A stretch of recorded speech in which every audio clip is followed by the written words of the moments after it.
kita sudah berikrar setiap kita sholat, kul inna sholati, katakanlah sesungguhnya sholatku. Untuk siapa? Untuk Allah. Sholat yang mana? Tentu sholat yang memenuhi syarat dan rukunnya.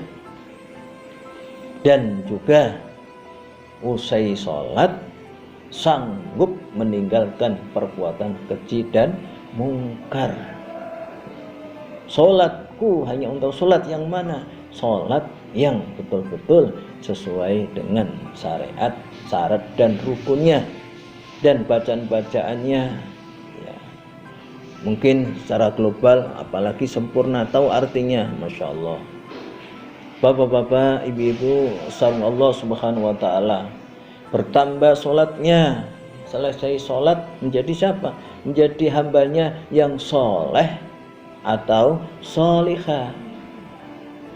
Orang yang melaksanakan sholat, usai sholat sanggup tidak akan berbuat bohong, tidak berbuat dusta, tidak berbuat khianat, tidak berbuat menipu, tidak berbuat menyakitkan, tidak berbuat memecah belah, tidak berbuat menghina, tidak berbuat merendahkan orang lain. Itu orang-orang yang betul-betul sholatnya karena Allah Subhanahu wa ta'ala, ada kesanggupan. Kalau masih belum bisa, ya kita berusaha berikhtiar. Ingat, usai sholat semakin bertakwa kepada Allah, sanggup tidak melakukan perbuatan keji dan mungkar dan perbuatan dosa-dosa lainnya. Ini yang pertama. Yang kedua, kul inna sholati wa nusuki, katakanlah Muhammad, sesungguhnya sholatku, sesungguhnya ibadahku. Ibadah apa di sini? Ada ibadah secara umum dan secara khusus. Sesungguhnya ibadah sembelihan kurbanku hanya untuk Allah.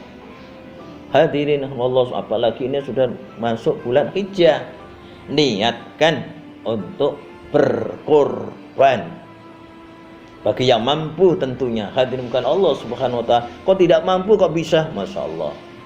Itu karena karunia Allah, sayangnya Allah Subhanahu wa ta'ala. Yang mampu kok tidak melaksanakan korban, Masya Allah, itu termasuk orang-orang yang tidak mensyukuri nikmat Allah Subhanahu wa ta'ala.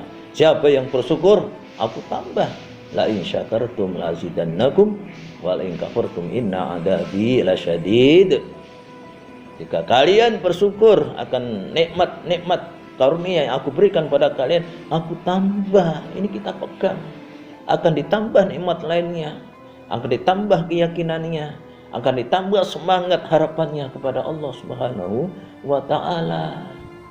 Korban apa? Korban kambing untuk 1 orang. Kalau korban sapi bisa untuk 7 orang. Hadirin Allah Subhanahu wa ta'ala. Hukum korban ada 2 pendapat. Jumhur ulama mengatakan sangat-sangat dianjurkan, hampir kewajib, sangat dianjurkan. Kan Allah Subhanahu wa ta'ala, meskipun ada yang mengatakan wajib. Ya, kalau hukumnya wajib, tidak melakukan berarti berbuat dosa dan dosa. Saudaraku yang bukan Allah Subhanahu wa ta'ala, kambing 1 untuk 1 orang. Tapi kalau umpamanya hadirin bukan Allah Subhanahu wa ta'ala, karena yang sunnah ini juga dibagi 2. Ada sunnah ain, ada sunnah kifayah. Kalau sunnah ain artinya dituntut perorangan, kan Allah Subhanahu.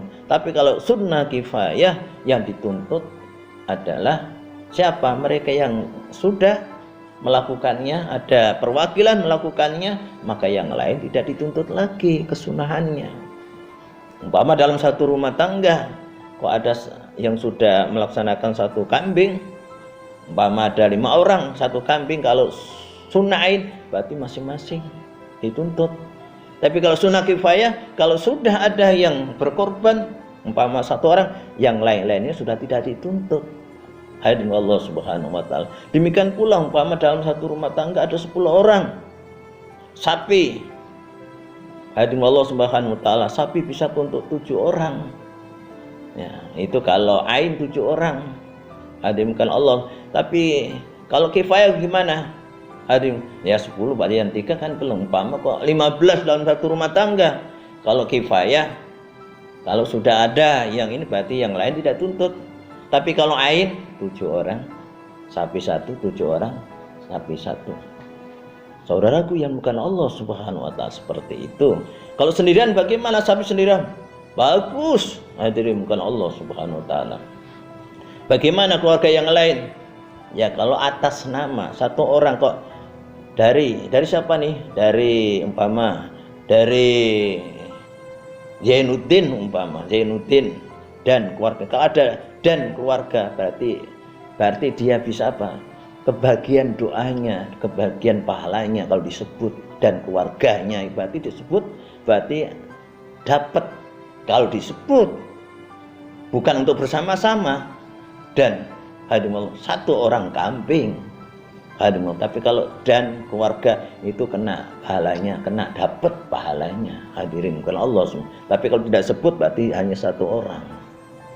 Bapak-bapak, ibu yang bukan Allah Subhanahu wa taala, karena itu sungguh korban yang mana yang diterima oleh Allah? Yang ikhlas karena Allah dan hartanya halal. Hadirin Allah. Kalau tidak halal kagak diterima. Saudara bukan Allah Subhanahu wa taala. Maka sekali lagi sungguh beruntung yang punya kemampuan untuk berkorban. Meskipun ini adalah COVID-19, semangat kita tetap berkorban. Hadirin yang mampu tentunya. Yang tidak, Allah Subhanahu wa taala kembali lagi, ada yang tidak mampu tapi mungkin sudah nabung bisa. Saudaraku yang bukan Allah Subhanahu wa taala, yang kedua.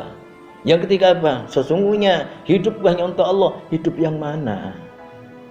Hidup yang menyelamatkan dirinya, menyelamatkan keluarganya, menyelamatkan saudaranya yang beriman dan bangsanya karena Allah Subhanahu wa taala. Hidup yang berguna untuk dirinya, taat patuh kepada Allah Rasulnya, berguna untuk keluarganya dan orang lain. Hidup yang menyelamatkan daripada perbuatan dosa dan dosa, dan hidup yang berguna karena Allah Subhanahu wa taala. Yang terakhir, katakanlah Muhammad, sesungguhnya matiku hanya untuk Allah. Mati yang bagaimana? Mati husnul khatimah, la ilaha illallah Muhammad Rasulullah. Makanya perbanyaklah berzikir agar di akhir penghujung nanti Allah izinkan menyebut namanya, la ilaha illallah Muhammad Rasulullah. Mudah-mudahan Allah Subhanahu wa taala menggolongkan kita, menggolongkan hamba-hamba Allah yang dimana sholatnya mampu tidak berbuat dosa dan dosa, dan dimana ibadah, wabil khusus ibadah kurban ikhlas karena Allah, dan hidup menyelamatkan diri dan orang lain dan berguna, dan mati dalam keadaan husnul khotimah. Amin amin amin ya rabbal alamin.